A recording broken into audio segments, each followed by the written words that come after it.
How is everyone this evening or this morning if you're like me and in America?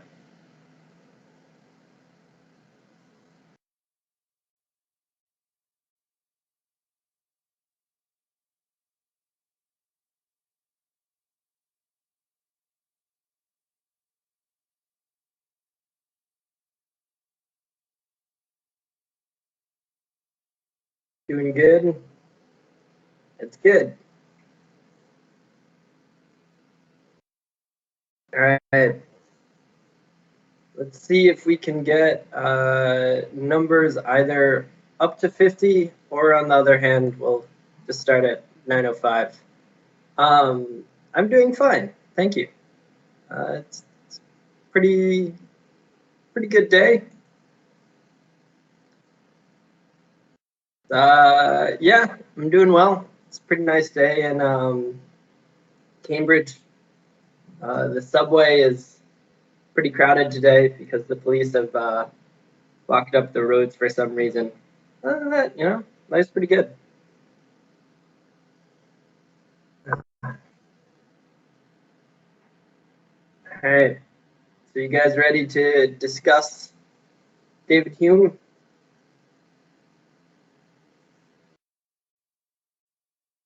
Excited to discuss David Hume? Can I speak Hebrew? I can speak a couple words of Hebrew. John, on the other hand, can speak Hebrew quite well. So if you want to hear good Hebrew, you should ask him, or I can ask him.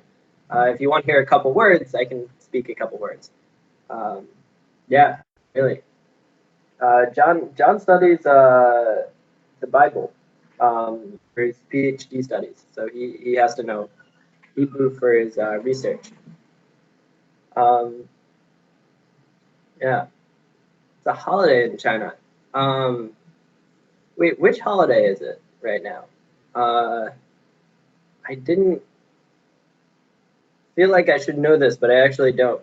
Which holiday is in China right now?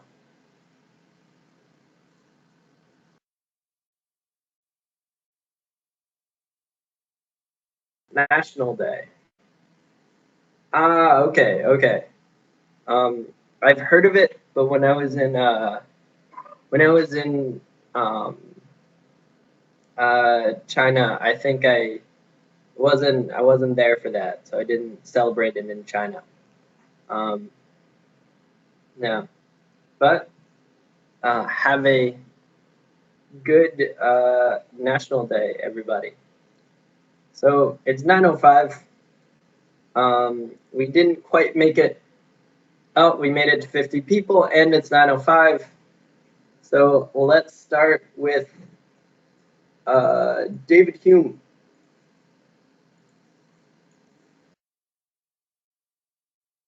All right, good stuff. So everyone can see my screen. Yes?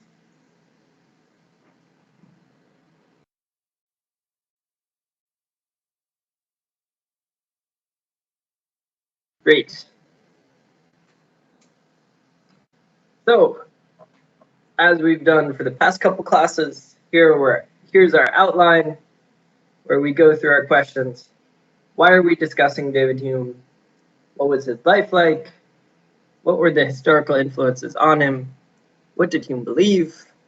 What influenced Hume's beliefs? And how did Hume argue? So, introduction. Why are we discussing him? Hume was the greatest Scottish philosopher and possibly the greatest philosopher to ever write in English, which is a rare accomplishment. And remember, Russell agrees with this, and Russell wrote in English. So Russell says that Hume was a better philosopher than him. As Russell put it, he's a dead end, which I'm not sure if you guys have that concept in uh, Chinese, but it's like a road that doesn't go anywhere. It just ends at, say, a someone's house or something like that. So he's a dead end. He finishes a corner of philosophy. No one goes beyond him in this corner of philosophy. And not many people can do that. Hume skepticism of human thinking is more complete and more devastating than that of Descartes. And ironically, there's some extent to we have to ignore him if we are to continue on in philosophy at all. But before we ignore him in a very unphilosophic manner, let's understand him. And then we can proceed on to ignore everything he said, so we are allowed to continue with the rest of the course. So, why are we talking about Hume? Because he is the single most important skeptic in Western philosophy.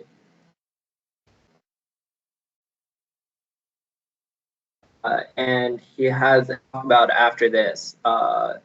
Many people read him and are sort of astonished or woken up or whatever. Which is a lot of people's thoughts. So, let's cover David Hume's life. This is the man himself, young man. I think this is a traditional Scottish head covering, but I'm not positive. So he was born in Edinburgh in 1711.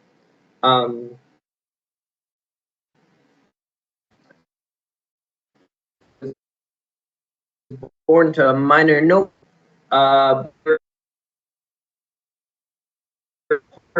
so he had for a living. At age 18, he made a philosophical absorbed,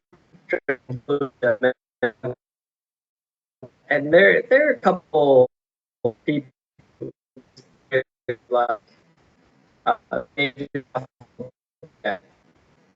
supposed to break down or whatever. It's pretty. It's something I see how people this happens to and exactly why. Anyways, David, he's one of them, but he recovers, spends a treatise of human nature.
All right, how is it now?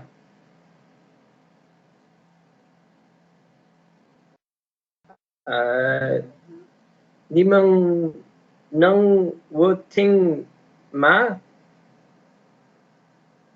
Ting wo ma? All right.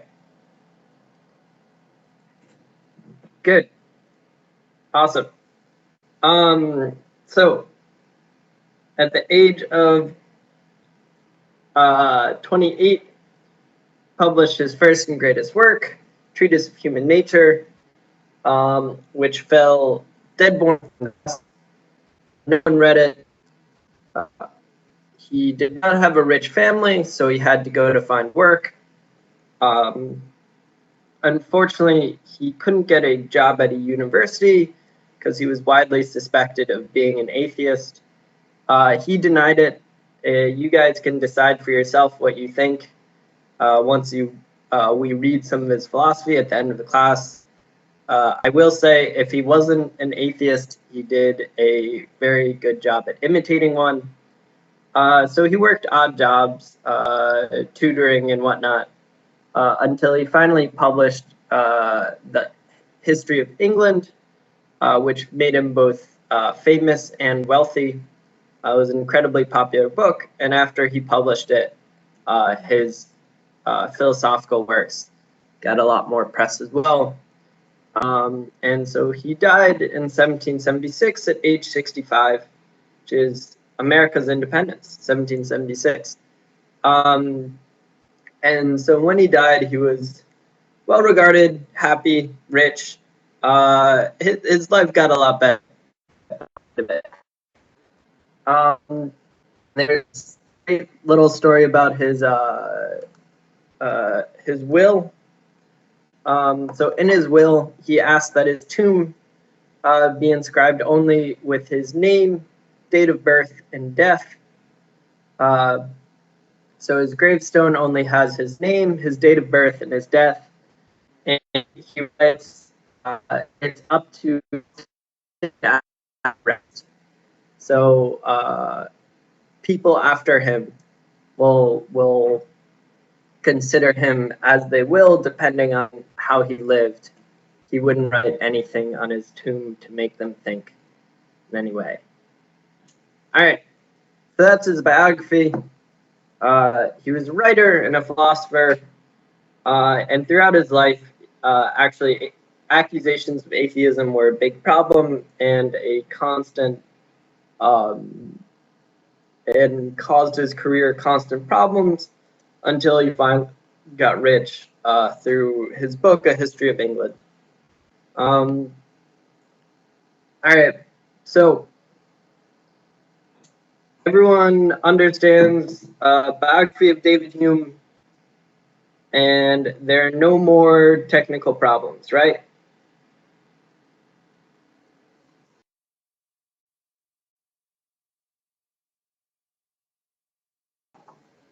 Great. Again, sorry about that. All right. So the historical background of David Hume, the historical influences on him. So he was one of the foremost members of the Scottish Enlightenment, which lasted throughout the 1700s in Scotland. So of course you guys know what the Enlightenment was. This is the Scottish form of it. It's characterized by, to use someone else's term, an optimistic empiricism. So empiricism, reason can not only find knowledge, but also improve all of mankind. So it's an interesting feeling to it. This idea that not only are people knowing more, they're also getting better, and their lives are getting better, and their morals are getting better, all because of reason. So it's very much an Enlightenment philosophy. Also, it's a really interesting period of time because over these 100 years, some of the most brilliant men in the world were all congregated in one or two cities in Scotland. It's very strange how that happens sometimes, how the whole world seems to put all its most brilliant, you can think of also Athens with in the time of Socrates. Sort of like a fascinating, I don't know if there's a coincidence, if it's a coincidence or there's a reason for it, but it's really quite fascinating. So let's talk about the Scottish Enlightenment. So the Scottish Enlightenment begins with the unification of Scotland with Britain in 1707. So the noblemen moved to London because that becomes the new seat of power. So all the noblemen, in order to have any influence, need to go to London, and all the intellectuals stay behind in Scotland. So this is pretty good for the intellectuals because they don't have the noblemen getting in their way. So by the beginning of 1700s, Scotland has a robust education system, resulting in widespread literacy and appreciation for intellectualism. So, for instance, Scotland, by the beginning of the 1700s, had 5 universities. England had 2 universities. England had 5 times the population of Scotland. So, in terms of universities per person, Scotland has 12.5 times universities per person that England does. Result, way more people appreciate philosophy, so that helps a lot. So the first in this Scottish Enlightenment were the philosophers, and they mostly come in the universities, but also in the academic clubs, which are basically social clubs throughout the city where people come to hang out, talk, and share their writings. And then after that come the poets, and they adapt old Scottish poems and folk songs and imprint them with a learned aesthetic.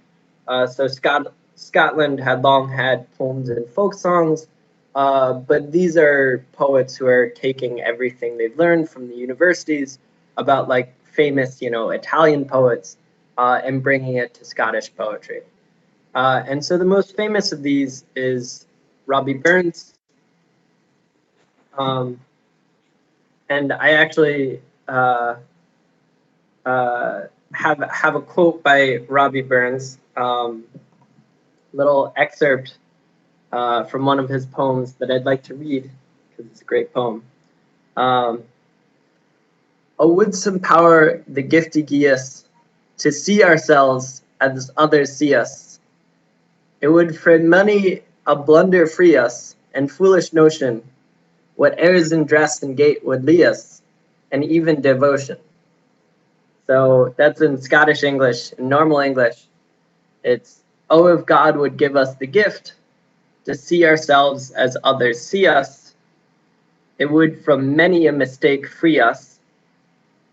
So we'd be freed from many mistakes if we saw ourselves the way other people see us. And foolish notion and foolish ideas, what pretensions in clothing and attitude would leave us, and even devotion. So there's like a hint of maybe something a little atheistic at the end there. But if we could only see ourselves as others see us, then so many of our ideas and pretensions would go away. Oh, thank you very much. Thank you very much. Also, don't just thank me. Thank Robbie Burns as well. All right. Towards the end of the century, in 1776, came Adam Smith and The Wealth of Nations, the first account in defense of capitalism. And this is it here in the original printing. And then finally came scientists, mathematicians, and social sciences towards the end of the century, including James Hutton, the first geologist in 1795. And that's what I studied in college. And the reason why he was the first geologist is he realized the Earth must be older than several thousand years old because of the massive disruptions evident in the crust. If you see evidence of past, the Earth being torn up, he realized that couldn't have all happened in a few thousand years. So that's the first scientific account of the Earth's history, going away from the biblical account. So in terms of historical background, Hume was one of the leaders of the Scottish Enlightenment, which happened in the 1700s and had a huge impact on Western thought. So now on to what we actually care about, David Hume's philosophy. So what did Hume actually believe? This is really what we care about, because in the end, this is a philosophy class. So, as Russell points out, and I don't know why I put the word "it" there. As Russell points out, his treatise of human nature, the subtitle is "Being an Attempt to Introduce the Experimental Method of Reasoning to Moral Subjects."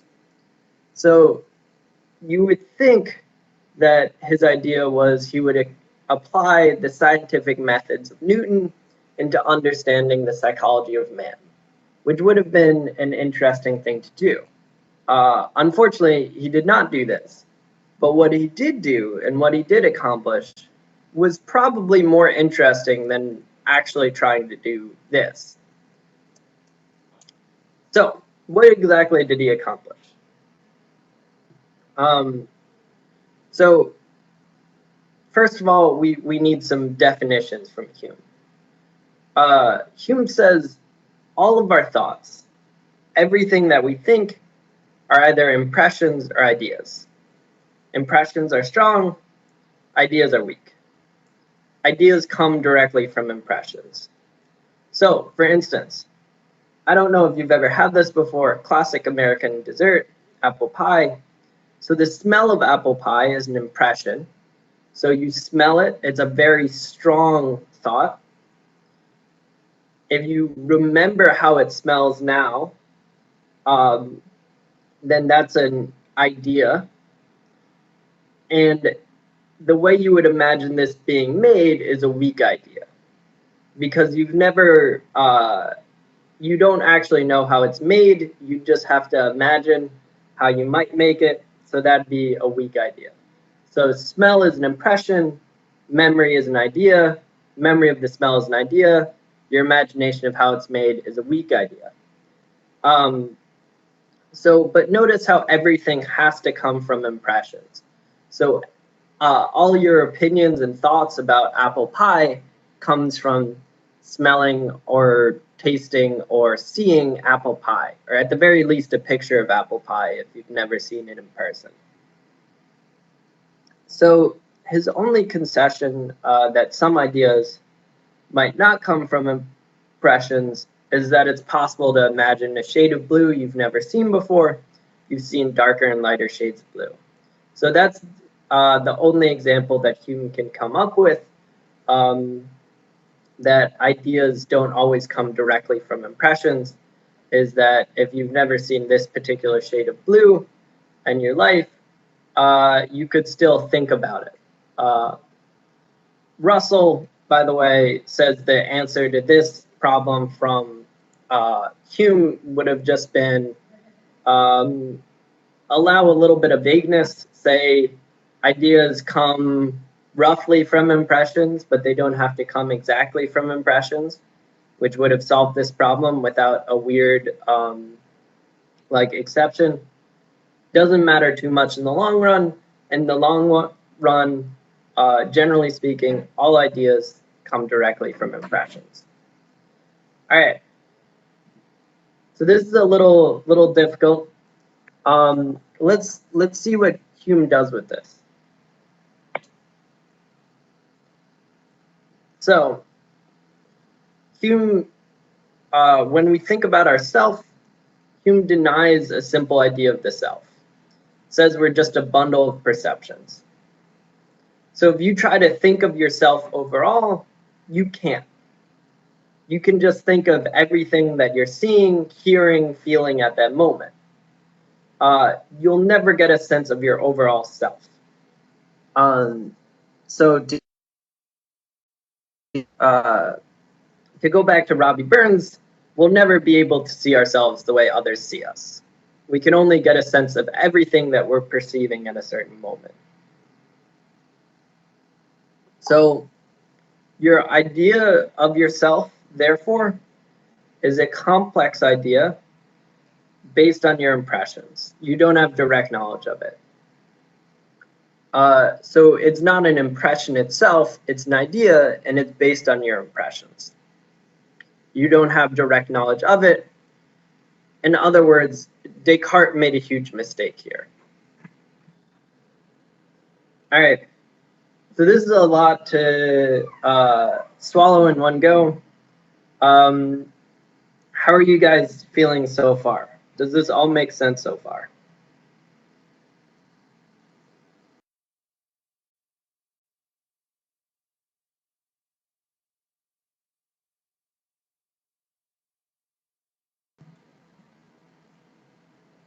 All right. Yeah, by the way, don't get mixed up with uh, Descartes. Like Hume is doing something different here. Hume is trying to account for the way we think and how we come up with our thoughts. He's not doing the building up from the ground like Descartes is. He has a completely different goal, and he has different conclusions from his reasoning. All right, cool. So, talk about knowledge and probability. So we've covered thoughts, now knowledge. So there's two sorts of knowledge. There's certain knowledge and uncertain knowledge. Certain knowledge, knowledge that you know for sure, is knowledge from direct observation in deductive logic / mathematics. Uncertain is everything else. So when I say deductive logic / mathematics, let me be a little more specific.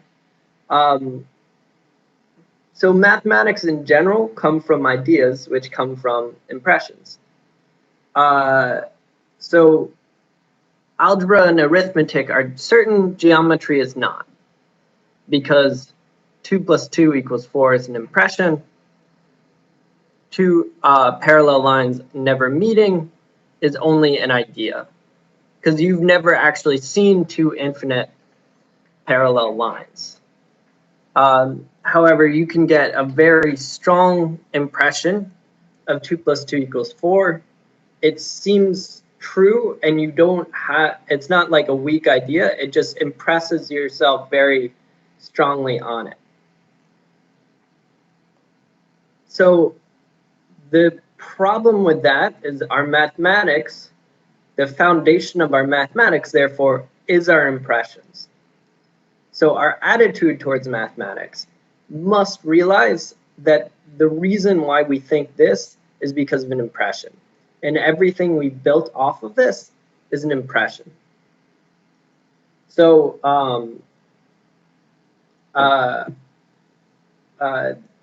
for instance, geometry is thrown out of the window once non-Euclidean geometry is discovered. So for instance, two parallel lines never meeting is shown not to be true in all forms of geometry. So we would have been more prepared for that if we had realized that geometry is not certain. And by the way, it should go without saying that at this point, we are so far away from what Aristotle and Plato would have agreed with. Plato would have hated this idea of geometry being uncertain and just like an idea. Plato would have hated it, but Hume really does not care. All right. So that's knowledge and probability so far. Two sorts of knowledge, certain and uncertain. Mathematics comes from ideas, which come from impressions. So there are three relations we assume about things,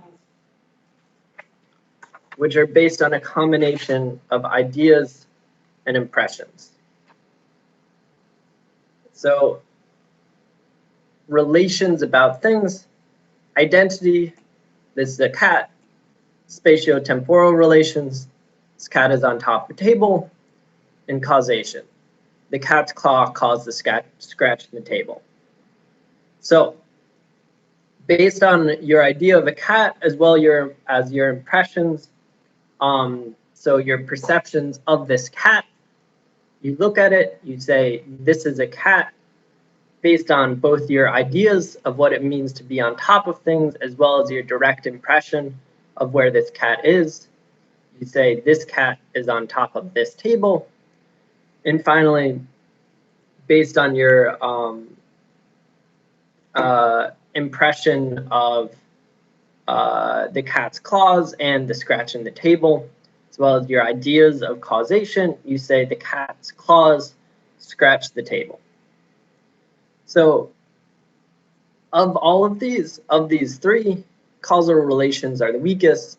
We don't have direct impressions of causes. You have an impression of each object individually, so you have a strong impression of a cat's claw, of a scratch in the table, and of a table, because you've seen all of them, which makes a strong idea. So, but you don't actually have an impression of cause and effect. Your idea of cause and effect comes from repeatedly experiencing the objects together. So the reason why you have an idea that the cat's claw scratched the table is you have repeated experience of the cat being on the table and scratches in the table happening together. If they had not happened together, or one immediately after the other, you wouldn't have the impression of the cat scratching the table, and you would have no idea of the cat scratching the table. So this is a pretty important idea. This actually is possibly Hume's most important idea. To make it more philosophical, you believe that A is connected with B, but your belief is groundless. You have established a connection between the ideas of A and B in your mind that is not present in the object.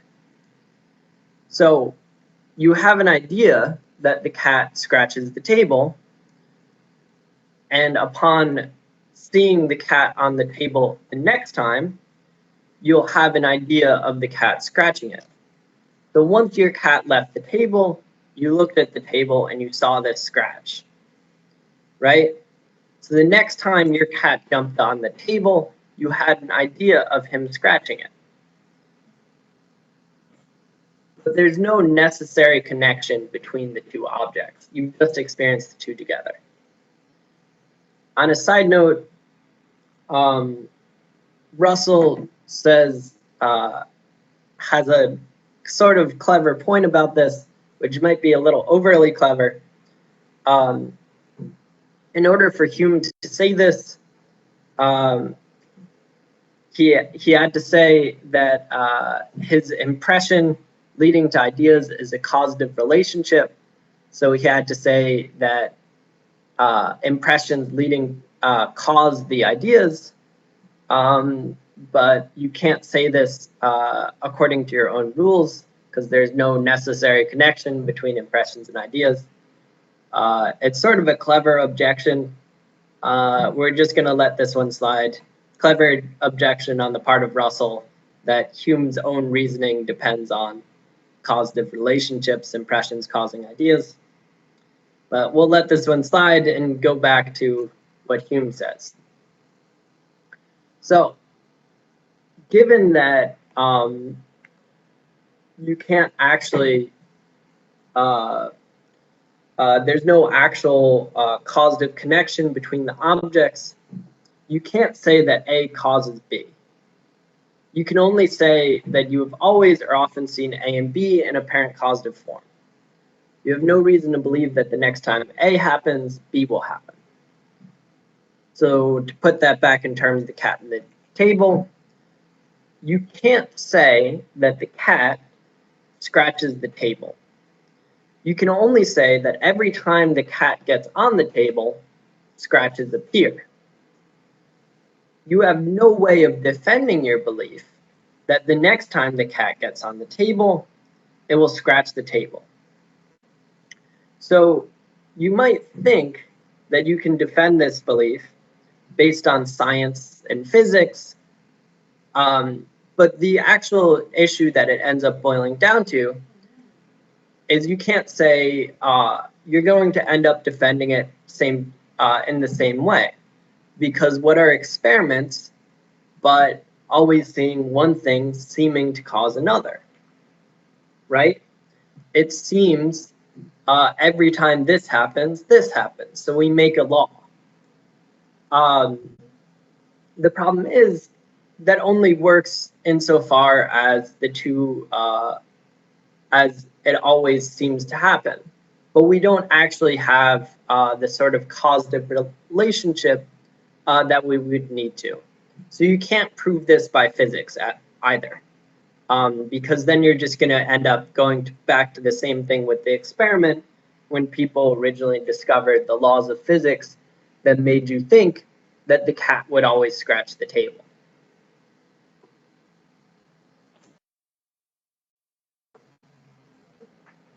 So this is a pretty serious attack on causation. So Hume says any effort you make to defend causal impressions you have or causations you have perceived have to take into account false causal relationships you or others have perceived. So you might try to defend your impression of the cat scratching the table. You have a really strong idea of the cat scratching the table, and you swear you've seen it happen. But you have to, when you're defending this, you have to keep in mind everyone who's ever prayed to the gods for rain, and then thought that their prayer to the gods for rain caused rain. Or doctors in the Middle Ages who bled people to cure their sickness.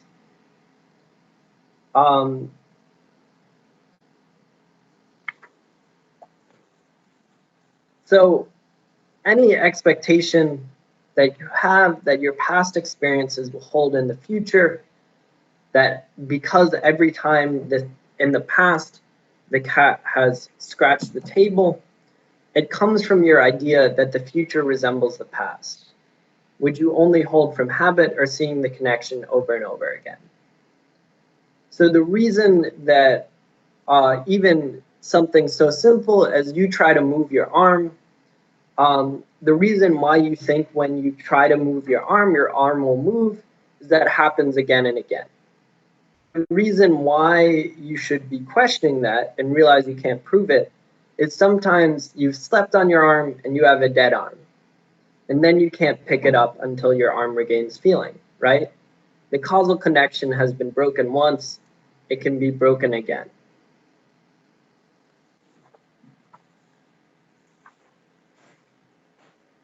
So this is a very serious attack.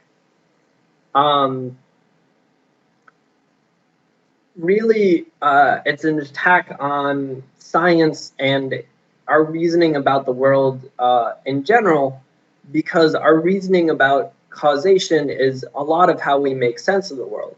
This causes this, this causes this. Hume says we can't, that's never justified. So that's a very serious attack. So what's Hume's answer to his attack? Well, Hume really has a sort of sarcastic one. He says, we have to reason even though we can't prove it. We have to rely on our senses, even though we have no reason to. So basically Hume says, yep, we're going to have to reason even though we can't prove it, and we're going to have to think that everything that we see and hear is true, even though there's no reason to believe it. And there's no point to philosophy except as entertainment. There's no knowledge to be gained from it. So here I have, it's actually a strange historical background behind this photo. It's Obama drinking a beer with two guys. This was a pretty strange moment in American history, but imagine instead that these are three philosophers sharing beer with philosophy as entertainment. They don't they've accepted Hume's ideas and they realize to their philosophy.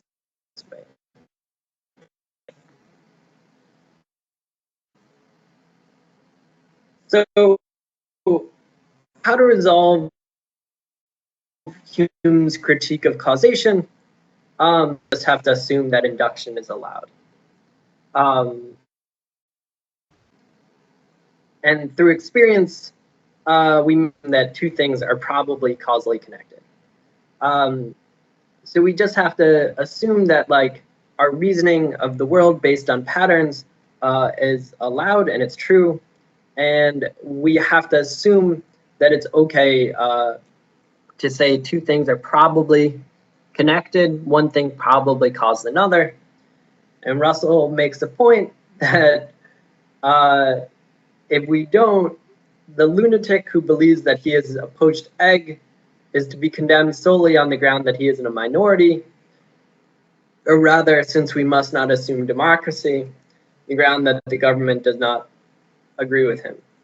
So if this guy thinks that he's actually a poached egg, if we really can't rely on our senses, then the only reason we can tell this guy he's not a poached egg is because most of us don't agree with him, or that the government doesn't agree with him and the government says he's a human being.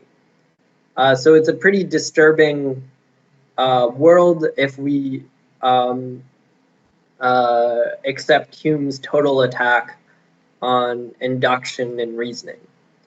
Because there's no deductive way to prove that this guy isn't a poached egg. So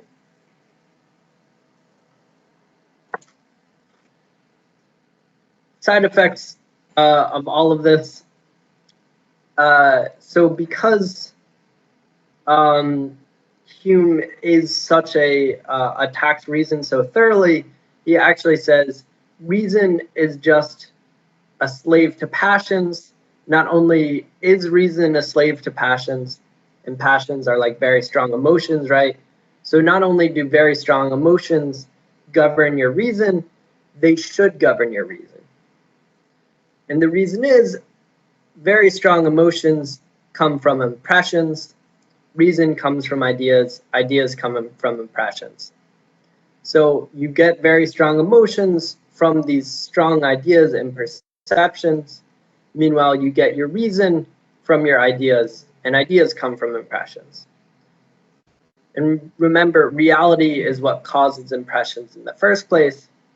So the closer connection to reality gets first place, you should be relying on what's closer to reality, which is your passion.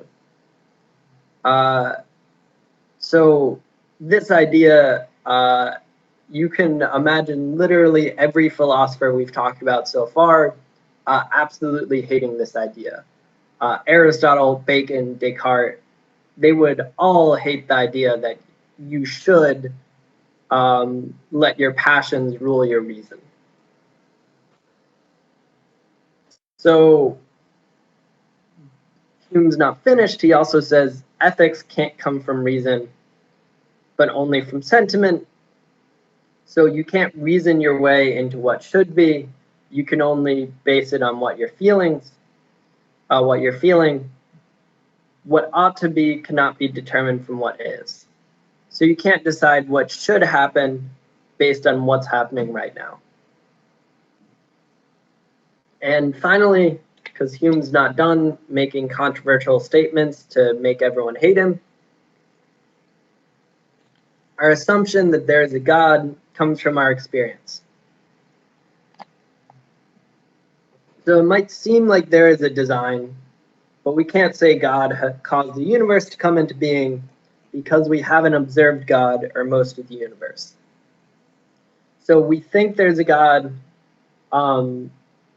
because it seems like there's a design, but what it says in the Bible, that God caused the universe to come into being, because we haven't even observed God or most of the universe. So you can understand why Hume's friends thought he was an atheist. This is pretty atheistic. Um, Hume's defense of this was you might think there's a design in our world, and that's how you see God, but it's possible that we just got lucky, that either most of the universe is messed up, or our part of the universe just happened to work out randomly, that there wasn't any design in the first place, and we just happen to be living in the one place where it seems like there's a design. All right, so that's a lot. I see one question here already. Where does impression come from? Intuition or feeling coming from senses? Yeah, yeah. So impressions. So impressions come from very strong ideas, generally come straight from reality. So most of the time they're going to come from seeing or smelling or tasting the apple pie. Occasionally they're going to come from deductive logic or mathematics. So 2 plus 2 equals 4 is also an impression. Most of the time it'll just be seeing apple pie, but 2 plus 2 equals 4 is also an impression. So what if we focus on exactly one time? So this time the cat is on the table and makes this exact scratch. So if you imagine the cat's nail being on the table, you can see that it appears that the cat is scratching the table. If the cat is doing it really, really, really slowly, it appears. But the thing is, the two might just be happening at the same time. So they are, the reason why you think one is causing the other is because they're happening at the same time. But that doesn't mean they're necessarily a cause and effect. For instance, right now I'm talking and your leg might itch. That doesn't mean that my talking is causing your leg to itch. You know, maybe if by some weird coincidence, every time I talked, your leg itched, you'd come up with the idea, or you'd have the impression that my talking causes your leg to itch. But that's not, of course, that wouldn't be true, right? That wouldn't be based in any sort of reality.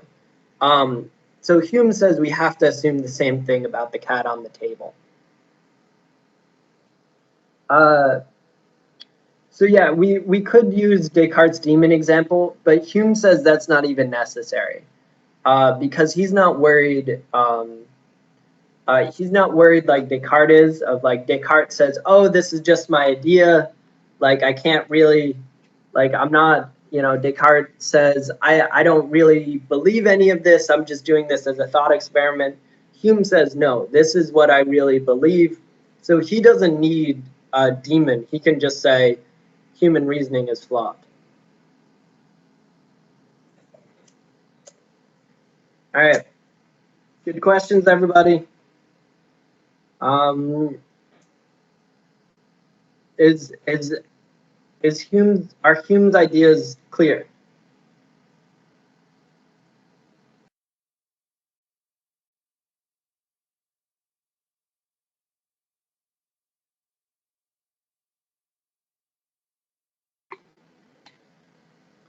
All right. Good.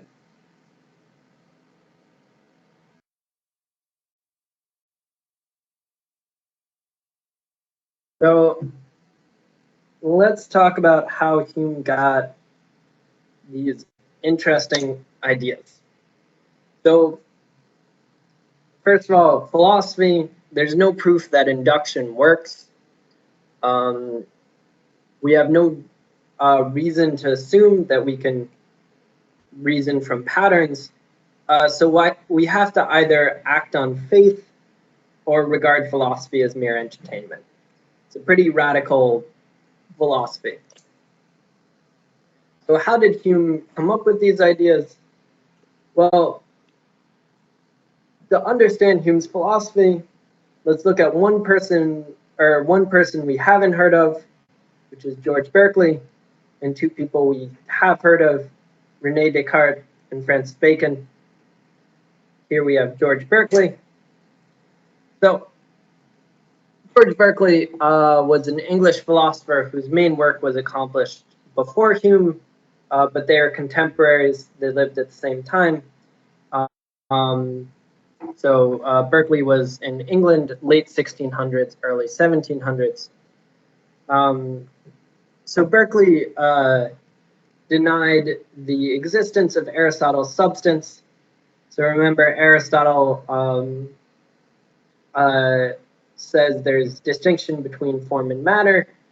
So, this is the matter of an apple, what makes up an apple in the form of an apple. So it'd be like flesh and skin and seeds in the form of an apple. And according to Aristotle, Berkeley says that's wrong. Berkeley says we interact with things through our perception, and anything's existence to us is a bundle of perceptions. So the way we think about an apple is just based on how it looks, how it tastes, how it smells. This is similar to Hume's idea of the self, right? Where he says our idea of ourselves is a bundle of perceptions. We don't actually know ourselves, we just know what we're seeing, hearing, smelling, and feeling at this time. So, Berkeley also believed that all qualities of an object are relative to the observer, not inherent in the object. So, in other words, it's not a big house, it's a bigger house than something else.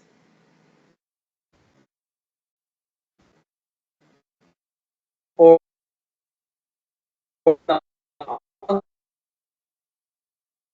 and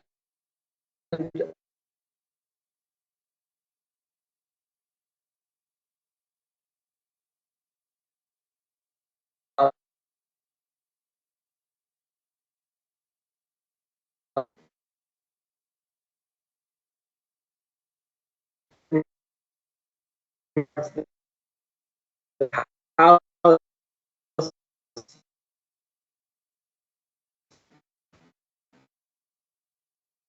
complained to the IT guy, so hopefully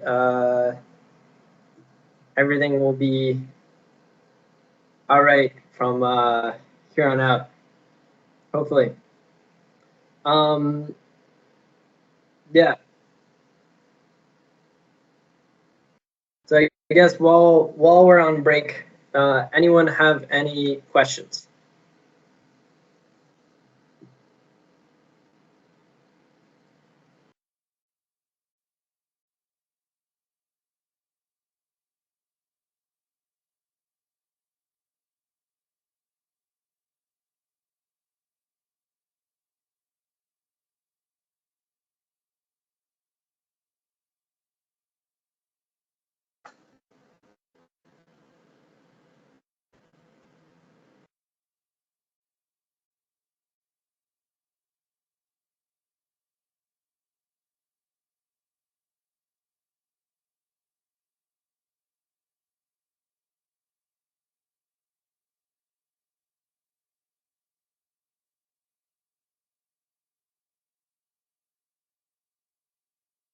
All right. Good. Yeah, sorry about that. Berkeley's main idea, we'll cover that in a sec. Sorry, it got Berkeley's ideas got a little lost in the technical confusion. We'll go over Berkeley in a sec. Yeah.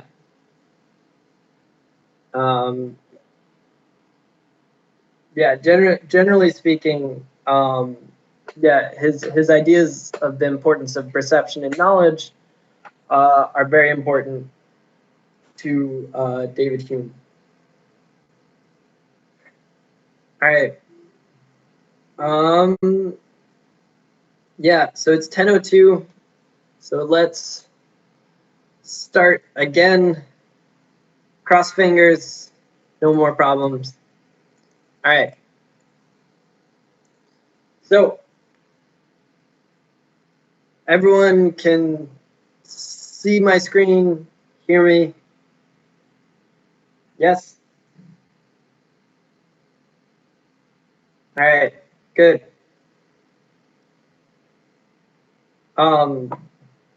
So as I was saying, all quality of an object are relative to the observer, not inherent in the object.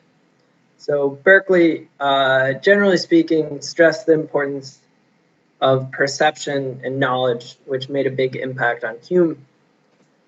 And then two men who you know very well, René Descartes and Francis Bacon. So Descartes had skepticism of reasoning. Bacon had skepticism of knowledge gained by deduction and improper induction. Hume takes both of these and combines them to doubt reasoning, to doubt knowledge gained by deduction and improper induction. Hume combines these, and he has a devastating skeptical attack on induction in general. Unlike Descartes and Bacon, after Hume is done, there's really not much of reason left standing. So to summarize, Hume takes Berkeley's championing of perception and knowledge of the importance of what we see to what we know, and establishes it as the foundation of his notion of how we form thoughts. And then he takes Descartes and Bacon's limited skepticism and transforms it into unlimited skepticism, at least of induction. So his account of how we form of ideas is far more pessimistic than Berkeley, Descartes, or Bacon would have ever dared to write. So background to philosophy, Hume takes Berkeley's ideas of perception, Descartes and Bacon's skepticism, and ends up with a radical pessimistic view of induction. All right, good stuff. Last, how did Hume argue? And in order to do this, we're going to read his essay of miracles, which is the 10th chapter of an inquiry concerning human understanding. So talking about how we understand things. So it's published in 1748. It's same ideas as the treatise, but he's trying to make it so it'll sell better. So it's easier to understand and it's more readable. Wants to make it sell better. It does sell better, but it still doesn't sell very well.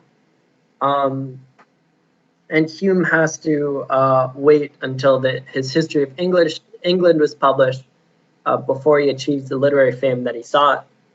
So Hume, when he was still quite a young man, actually published his memoirs.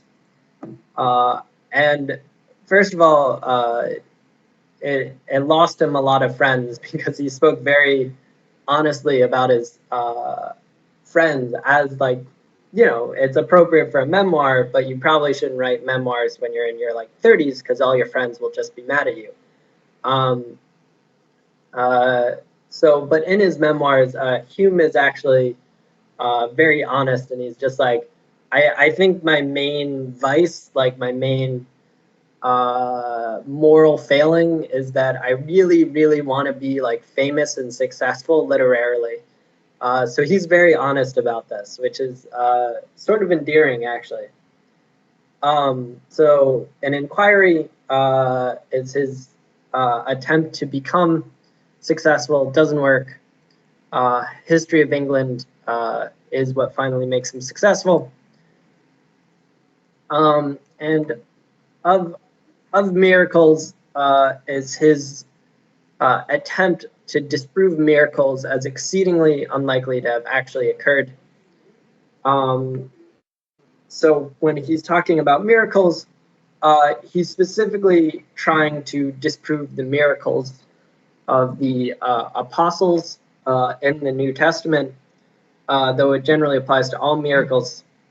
By the way, again, like Hume claimed his entire life that he wasn't an atheist, and then he writes stuff like, "And this is my proof of why what the Bible says isn't true." Uh, it's quite funny that he like does this, but like you have to wonder like how hard he was really trying to like prove that he wasn't an atheist when he was writing a chapter of his book about how we know that the Bible isn't true. Hume's a bit of a funny guy in that sense. All right, but let's start reading of miracles. As always, I'll read directly. Hume's actually pretty easy to understand, so you guys will hopefully understand a lot of this the first read through. All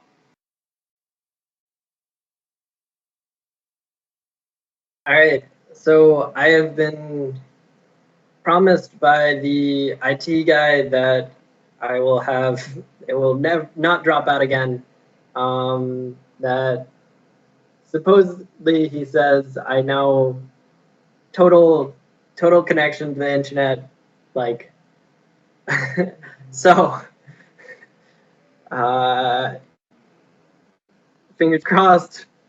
Um, so as we're trying to figure out why there are so many problems with connecting to the internet, you can think about what Hume would say in terms of our speculations about why I might be might be causing my poor connection to the internet. Perhaps that would be a good homework question. All right. Speaking of which, you guys need to do that Descartes homework. Post it up on Reddit.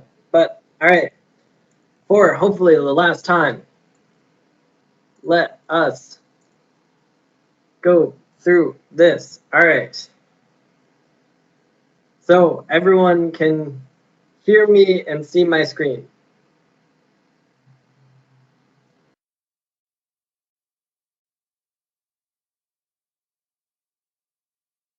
All right. Good. So let me read all this through and then translate into simple English, then comment on it. All right. So how do we judge the likelihood of any event? So how do we think about what makes an event likely to have occurred? A wise man therefore proportions his belief to the evidence, and such conclusions as are founded on an infallible experience.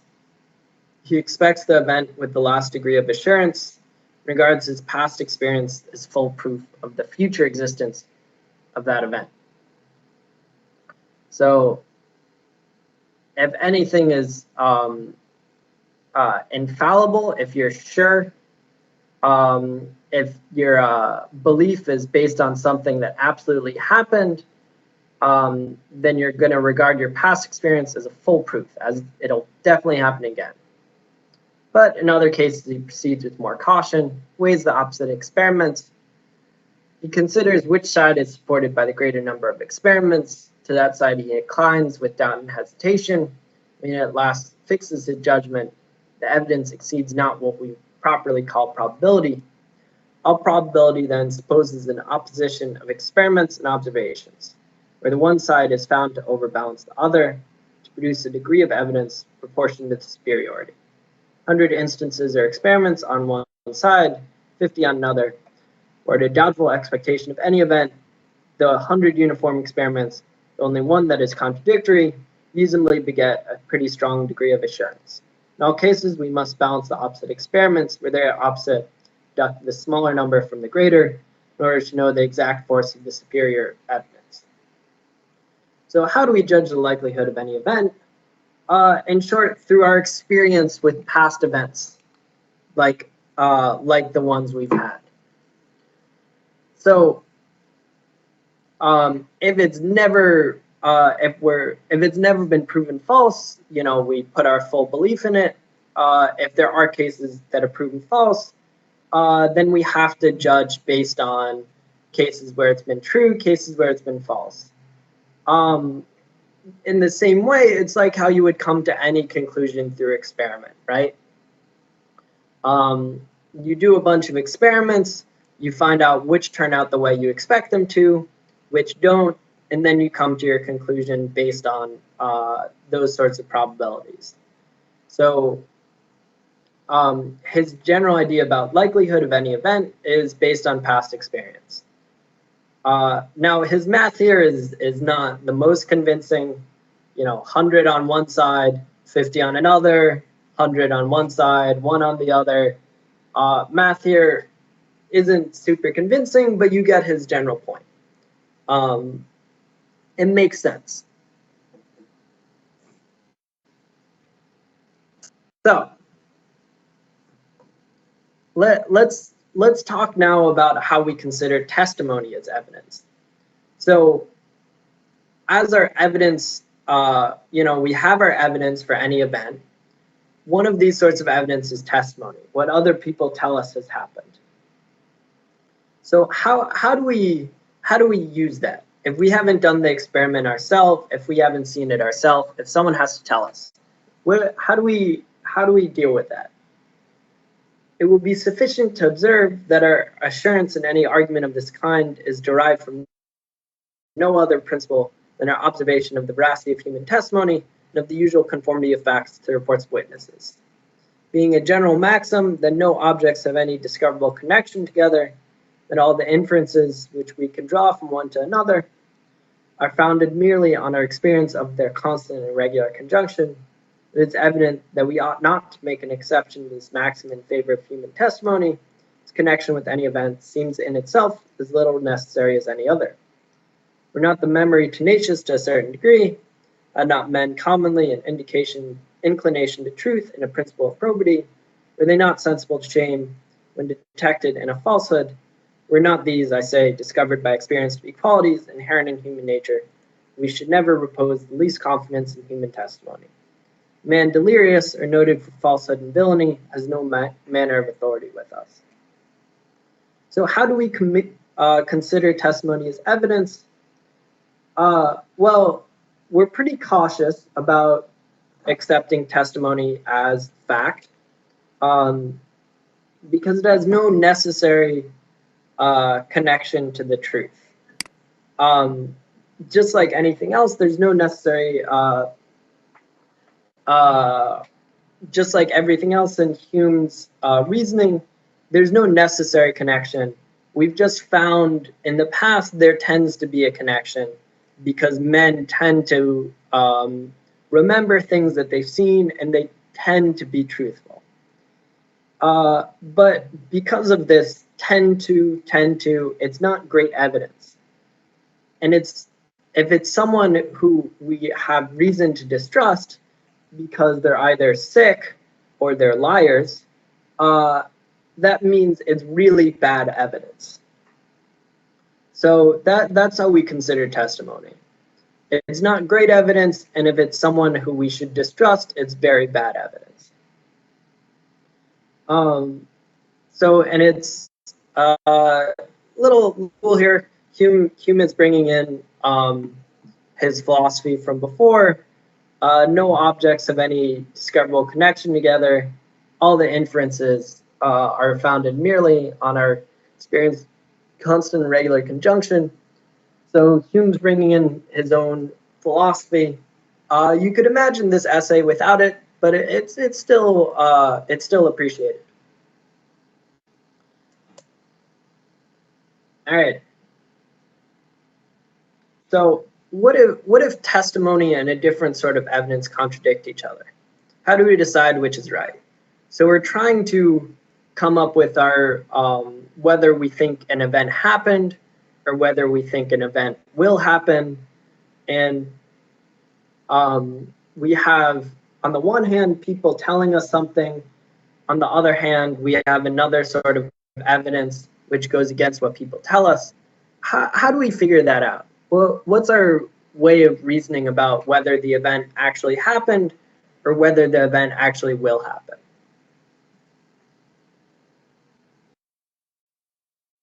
So suppose, for instance, that the fact which testimony endeavors to establish partakes of the extraordinary and the marvelous. In that case, the evidence resulting from the testimony admits of a diminution, greater or less, in proportion as the fact is more or less unusual. The reason why we place any credit in witnesses and historians is not derived from any connection which we perceive a priori between testimony and reality, because we are accustomed to find a conformity between them. When the fact attested is such a one as has seldom fallen under our observation, here is a contest of two opposite experiences, which one destroys the other. As far as its force goes, superior can only operate on the mind by the force which remains. The very same principle of experience, which gives us a certain degree of assurance in the testimony of witnesses, gives us also, in this case, another degree of assurance against the fact, which they endeavor to establish, from which contradiction there necessarily arises a counterpoise, mutual destruction of belief and authority. So, in other words, we only believe testimony as we have experience with it conforming to fact. So, if we have experience of, if testimony is contradicting fact, if our normal experience is against what other people are telling us, then they just cancel each other out.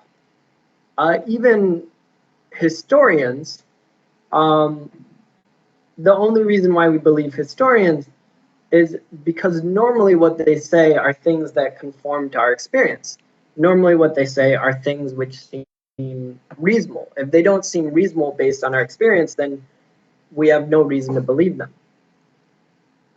So in terms of commentary on this, so Hume is saying this as a universal thing. Sometimes we doubt our own experience, though, based on others' testimony. So this seems a little, Hume is talking a lot about people in general. I think not everyone's quite as skeptical as Hume is. But Hume probably is trying to say that this is the way we should be behaving. He acts like the way this is everyone actually behaves, but I think he's really saying it's the way everyone should be behaving. Or at the very least, he's everyone who he's friends with. This is the way that everyone he's friends with behaves. All right. Are you guys with me so far? Hume's argument makes sense so far.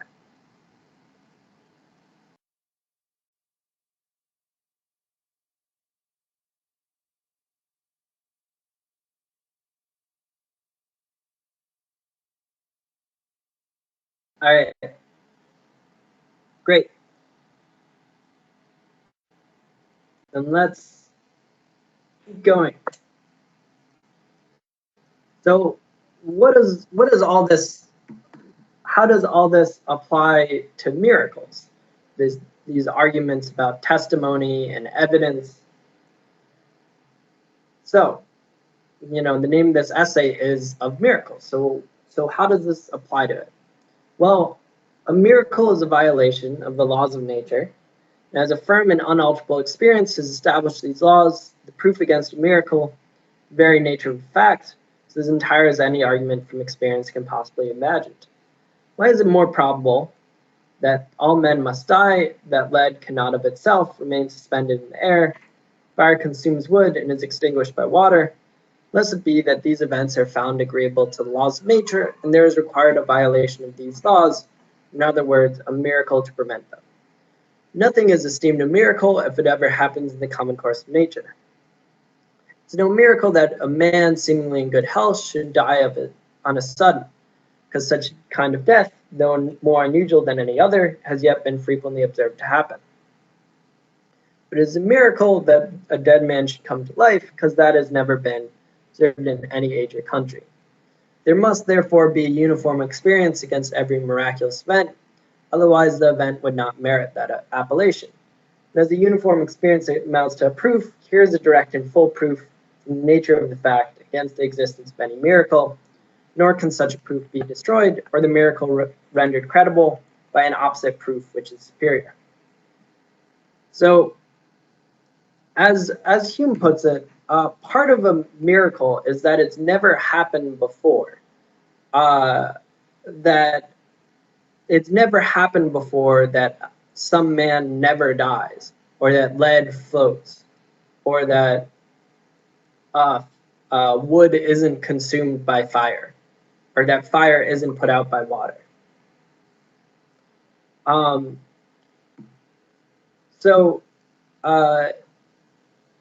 We have very strong reason not to believe in a miracle because all of our previous experience goes against it. That's part of the definition of a miracle, is that our experience is going against this miracle. So that means we have really strong reason not to believe in it, and then our only reason to believe in it is testimony, which is a very weak reason, as we've established. So miracles aren't looking so good right now. We have very strong reason not to believe in them, and we have very weak reason to believe in them. So in terms of commentary, so this is a really strict definition of a miracle, to say it's just something that goes against the laws of nature. I don't think this is every miracle, because, for instance, in English at least, we commonly use the expression the miracle of life, and that means it seems unlikely, or it seems like something that shouldn't happen, even though of course it happens all the time. Babies are born all the time, but that still feels like a miracle. So Hume is using unfairly strict definition of a miracle here, in my opinion. But let's just say this is Hume's very specific sort of miracle, that it's something that goes against the laws of nature, like a man being immortal. And the reason why it seems a miracle is because it goes against everything we've experienced. So, you understand how his argument has fit together so far. And so some people might just end it here. Hume keeps going. So he's not just content with saying miracles are really unlikely, because testimony is weak evidence for them and experience is very strong evidence against them. Hume actually says, well, I've been too kind towards the possibility of the existence of miracles. I need to talk more about why miracles are ridiculous. For first, there is not to be found in all history any miracle attested by a sufficient number of men, such unquestioned good sense, education, and learning, to secure us against all delusion in themselves, such undoubted integrity as to place them beyond all suspicion of any design to deceive others, such credit and reputation in the eyes of mankind, as to have a great deal to lose in case of their being detected in any falsehood, same time attesting facts performed in such a public manner in so celebrated part of the world to render the detection unavoidable, all of which circumstances are requisite to give us a full assurance in the testimony of men. So Hume says, I've been too kind about the testimony of miracles, because we really haven't had strong testimony in favor of miracles. Most of the testimony in favor of miracles has been pretty shaky. We haven't had the men who say miracles happen, not so many. Miracles don't tend to happen in very public places. So it seems altogether like it's pretty shaky testimony. So this means miracles are pretty unlikely. So even beyond that, so first of all, we have a problem with testimony, the testimony in favor of miracles.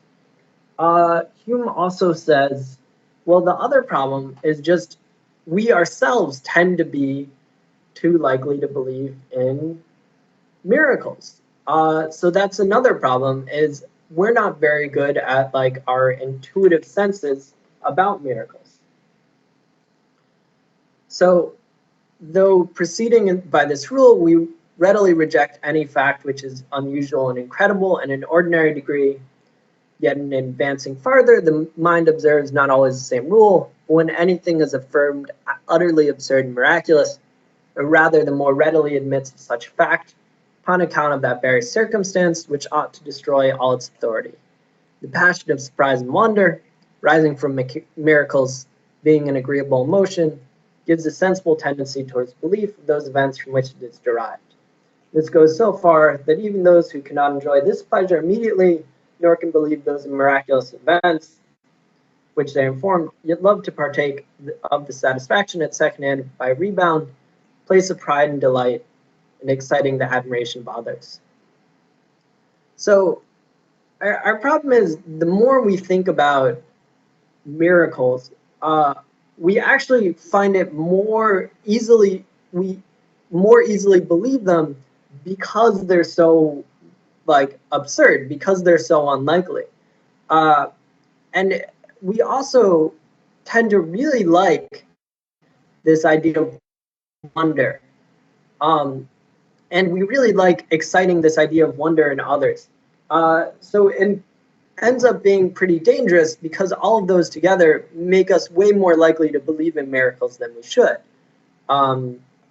We love thinking about miracles, we love believing in miracles, and we love other people believing in miracles. So our emotions have too strong a hold of us. So by the way, in terms of commentary, you have to think that Hume's an exception to this rule. I can't imagine him like readily agreeing to a miracle just for the fun of it. He seems much more likely to be the one being like, nope, that's definitely not true. Nope, you guys are all wrong. But Hume is now probably talking about ordinary people. So now you might ask, do we have evidence for this? Do we have evidence that people tend to want to believe ridiculous things or miraculous things? Hume says yes. Yeah, of course we do. So the many instances of forged miracles and prophecies and supernatural events, which in all ages have either been detected by contrary evidence, or which detect themselves by their absurdity, prove sufficiently the strong propensity of mankind to the extraordinary and the marvelous, and ought reasonably to beget a suspicion against all relations of this kind. It's our natural way of thinking, even with regard to the most credible events. For instance, there is no kind of report which rises so easily, spreads so quickly, especially in country places and provincial towns, as those concerning marriages, insomuch that two young persons of equal condition never see each other twice, the whole would immediately join them together. Pleasure of telling a piece of news so interesting, of propagating it, being the first reporters of it, spreads the intelligence. This is so well known that no man of sense gives attention to these reports till he finds them confirmed by some greater evidence. So yeah, we have a lot of evidence for mankind wanting to believe miraculous things. So there are many cases in which we like to, in which we see people like to believe unlikely or impossible things. In your day-to-day life, you know, you hear about these false romances all the time. So you're used to discounting them. So why wouldn't you be the same way with discounting miracles? You're very used to saying, oh, no way that guy and that girl are actually going out. You're just spreading rumors. So why wouldn't you say the same thing about a miracle? And so I think that it's sort of interesting scientific study. You have to wonder, is it the same people spreading rumors of romances and rumors of miracles? Probably, but I'd be curious. All right. So you guys are being pretty quiet. Is everything clear so far? Are there any questions?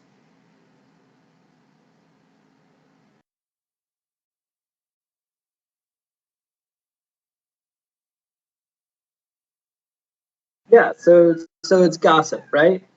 Miracles are, according to Hume, same wavelength as gossip. People are interested in miracles for the same reason they're interested in gossip or celebrities or whatever.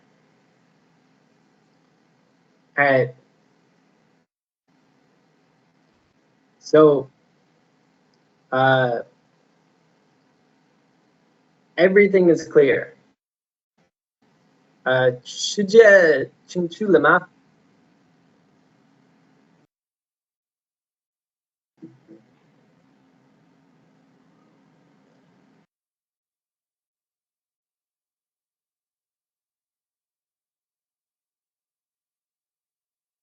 All right.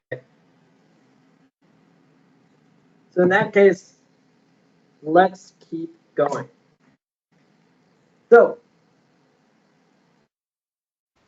we should ask where we get these reports from.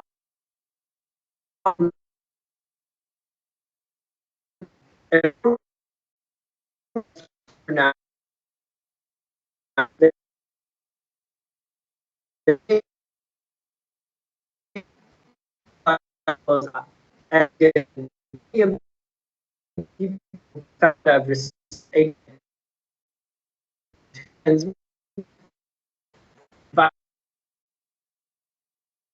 received opinions. When we peruse the first histories of all nations, where the whole frame of nature is disjointed and every element performs its operations in a different manner from what it does at present. Oh my, you guys. Okay, can you guys hear now? Can you hear now? Hello? Yes. Okay, good. Man,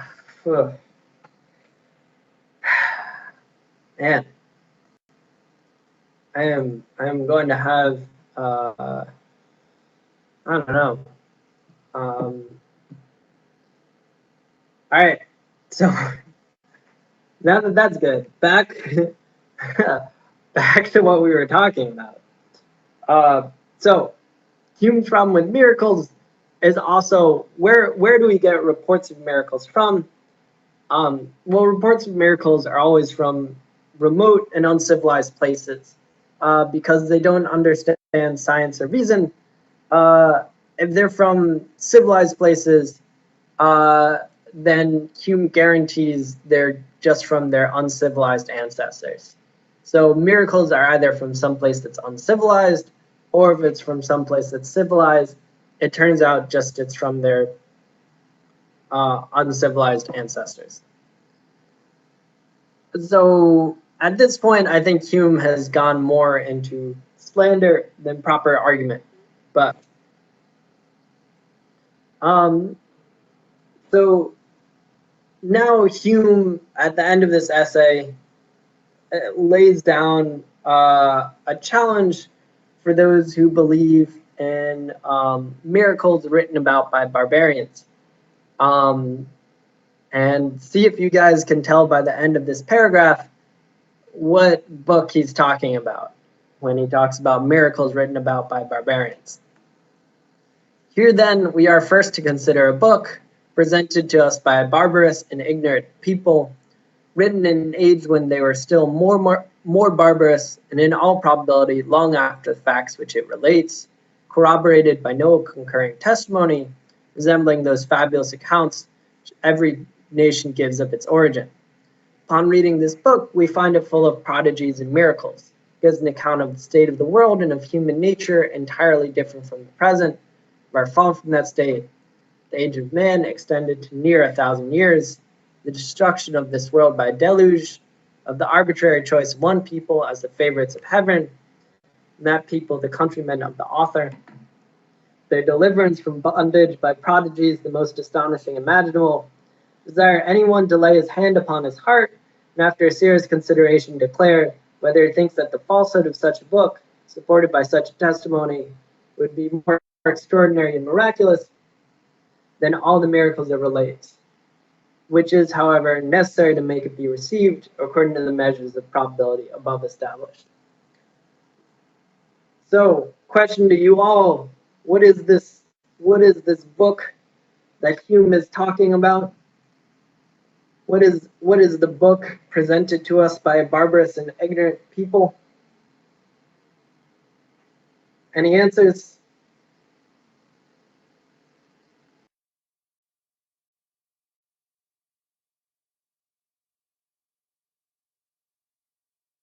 We've got one guess for Torah. Anyone else?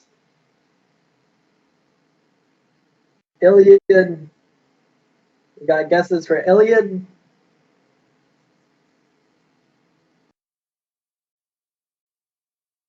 Anyone else? Curious what just general myths. So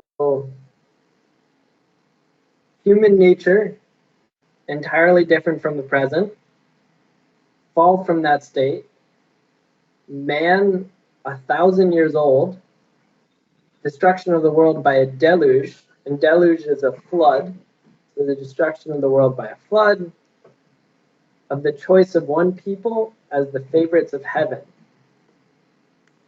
And those people happen to be the countrymen of the author.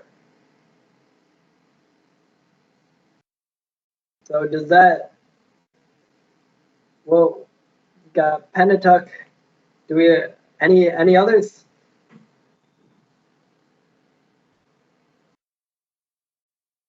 We've got, Jenny has changed her answer to the Bible. We've got one guess for the Odyssey. Got a guess for Noah. All right. So yeah, guys, it is the Bible. It's the Bible, right? So state of the world, human nature entirely different from the present, Garden of Eden. Fall from that state, fall from grace, right? Getting kicked out of the Garden of Eden. Age of man extended to near 1,000 years. That's Methuselah, who was 900 something years old when he died. Destruction of the world by a deluge. That's the famous flood. Arbitrary choice of one people as the favorites of heaven. So that's when the Jews are declared God's chosen people, or the Israelites, people, the countrymen of the author, because of course the Israelites are the ones who wrote the book. Deliverance from bondage by prodigies, the most astonishing thing imaginable. That's when Moses leads the Israelites out of Egypt.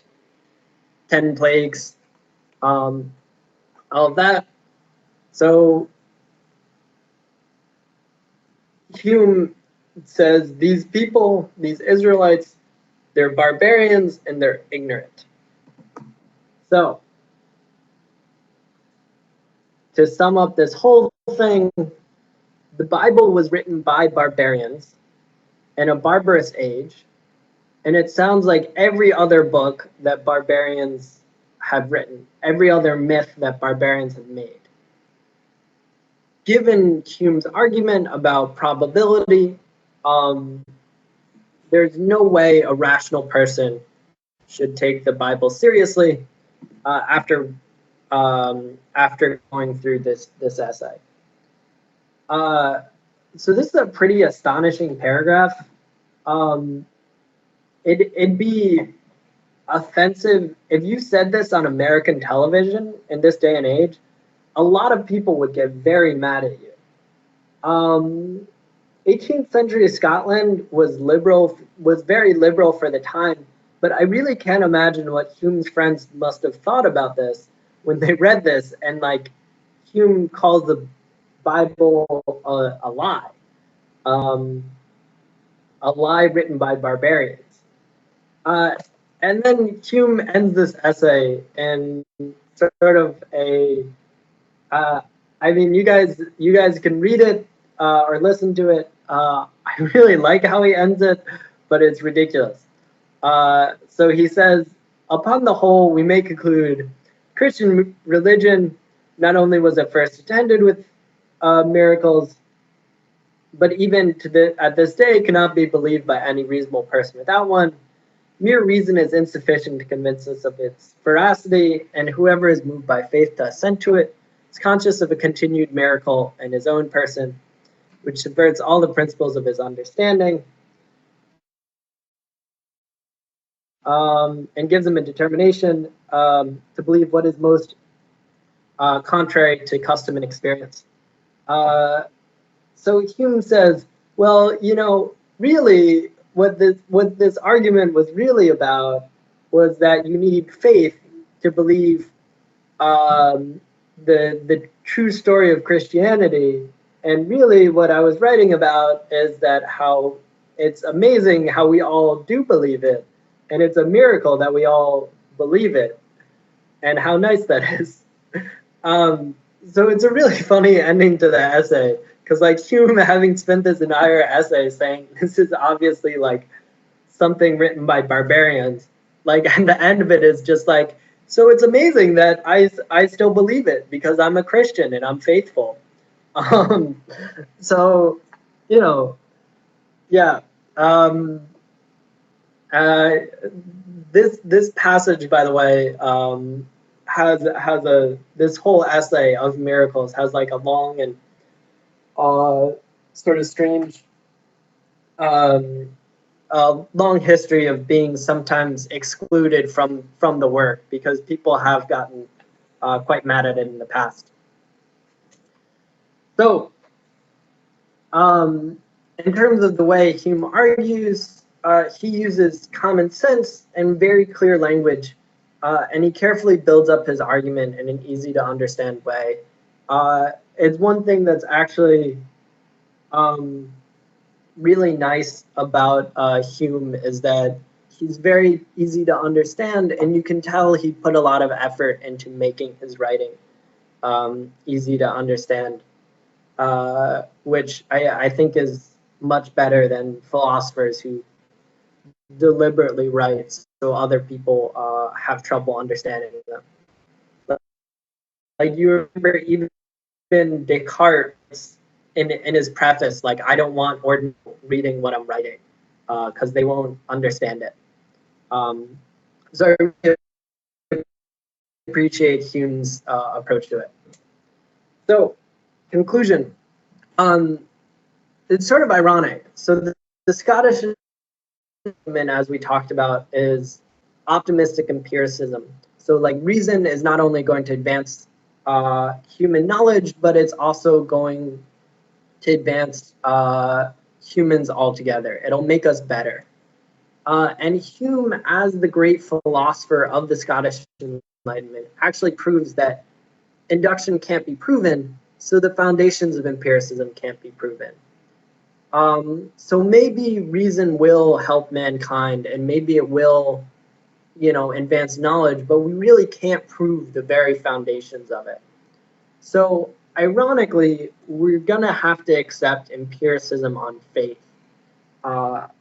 because it's worked so far, and we'll assume that it'll work in the future, but we're never going to be able to prove it.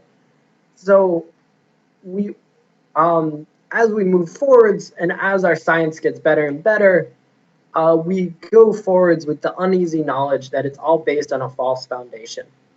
That unlike Descartes, we can't try to build our knowledge of science up from the ground up.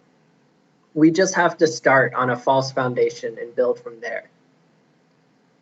So our next class will cover Immanuel Kant, and we'll see how the guy who's been called the greatest philosopher in the Western tradition was awakened from his slumber by Hume, forced to reckon with Hume's attack on philosophy.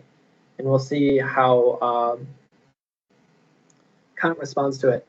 All right, So we have 10 minutes, even with our interruptions. Um, so first of all, thank you for being patient. Sorry for the disruptions. Second of all, with these last 10 minutes, I thought we could go over the stuff on Descartes, because not many of you guys answer those questions, so it might be nice for us to go over them with the time we have left.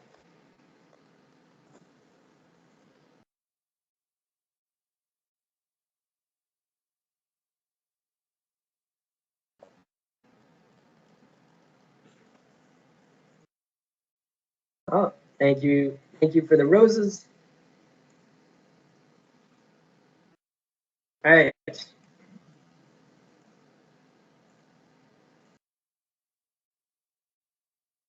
Great. So,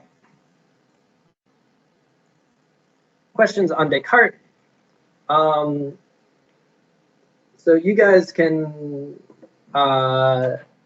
see my screen here. So, in the pre-reading, Bertrand Russell claims that Descartes should have wrote, "There are thoughts," rather than "I think, therefore I am." I think Russell's claim is valid. So, in order to encourage you guys to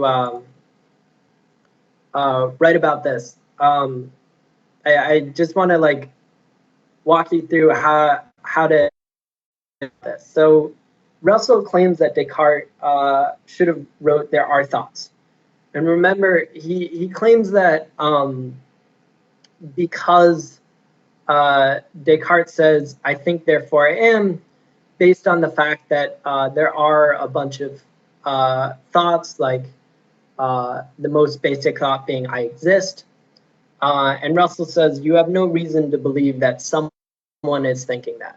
You can just, you know that there is a thought like that, but you don't have any reason to believe that someone is thinking it. So that's Russell's argument. So how do we argue against that? So you could agree or disagree. First, you have to understand. So you understand why Russell says it's silly for Descartes to say that his thoughts are connected. But I disagreed with it because it's a greater leap to assume, in my opinion, to assume actually unconnected thoughts that all seem to be connected to a human being, rather than saying they're all connected to a human being. So it's greater leap to say that, it's I am hungry and I am happy, to both seem to be connected to the same I, but they're actually not. It seems to me that that's a harder statement to make than to just say both of them are referring to the same I.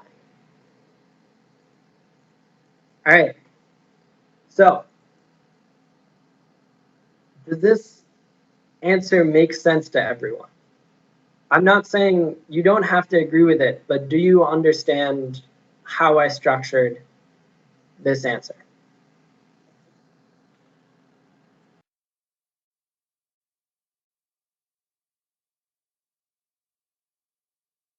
All right.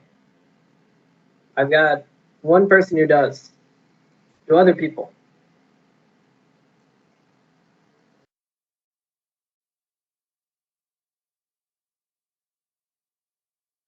All right. Cool. So basically, when I ask you about Russell, you look back, you see what Russell thought, and then you think about it, right? So second one, Descartes' model of a separation between mind and body might seem true. Many neuroscientists believe that it is only a matter of time before science completely explains the mind using the brain. So it's only a matter of time before we can explain with biology, thinking, free will, everything else that puzzled Descartes. So is the mind a science problem or is it something more? So to understand this question, like Descartes had a lot of trouble with thinking or with free will, and remember he has the answer of dualism, right? Separation between mind and body. On the other hand, a lot of neuroscientists say today we're just using brain to explain free will. So is the mind just a science problem or does the method of Descartes still hold value? So I'll let you guys decide for yourself how to answer that and what to believe. And I've posted my answer to it so you can read it on Reddit. But I just want to encourage you guys to actually read the questions, look at them, answer them. It's really like philosophy. Philosophy is something you do, right? It's not just something you read. So you can't, you won't be getting as much out of this if you don't actually read and do the homework. That'll be like a huge improvement in your understanding, and it'll make you an actual philosopher rather than someone who just appreciates philosophy. You'll be someone who does philosophy. All right, cool. So that's that. So we covered Hume. Next week is our next time is Kant. John will come back. Whoever was asking about Hebrew, you can ask John about Hebrew. Maybe I should warn him in advance. Not, but yeah. All right. Sorry again for the interruptions. Yeah. All right. Cool. Thank you very much. I'll stick around for a couple minutes to answer any random questions you might have about Hume or about homework or anything else. Thank you. Thank you for the flowers.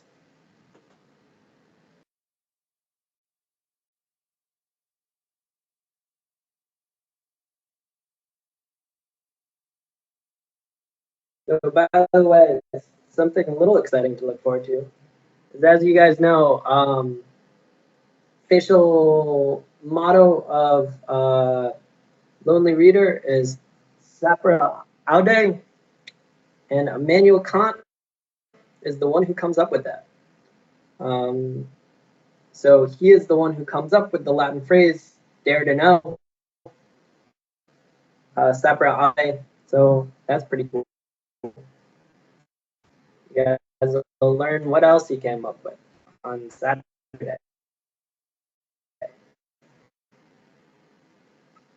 All right, no questions. Well, have an excellent National Day. Hume's contribution to political philosophy. That's sort of a big question, but that would be an excellent question to ask on Reddit. Because then not only could we answer, we could also have a discussion. But yeah, good question, but a little too big to cover in a minute or two. What is your idea about the issue of Descartes?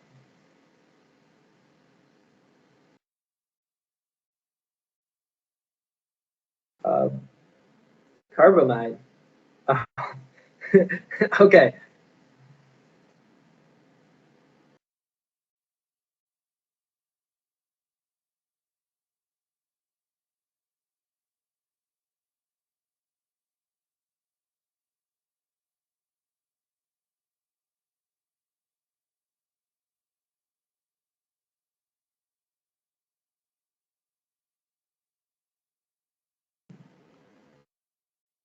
Um,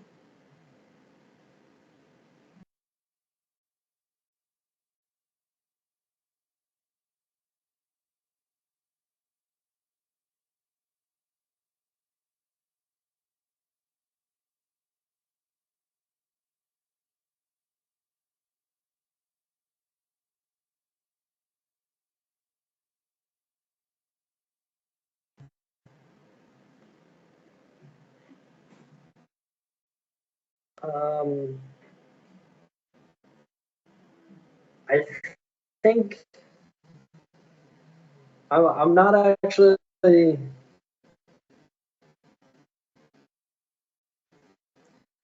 that familiar with what you're talking about, so I can't say for sure. That seemed like another thing that would be excellent, useful. Uh, Reddit. Uh, all right. Why did Scotland have the Enlightenment? Normally the way people explain it is that and moving away, so the like, dominant class in Scotland were the intellectuals and the professors, rather than um, the wealthy noblemen, because they moved to London. And then the other answer is that excellent education system and also knowledge. Like they had academic clubs throughout the city where people would gather and discuss the latest things. So there was a real culture of knowledge and science and philosophy that wasn't present in other places. All right, cool. So that's that. Um, Good night. See you guys on Saturday.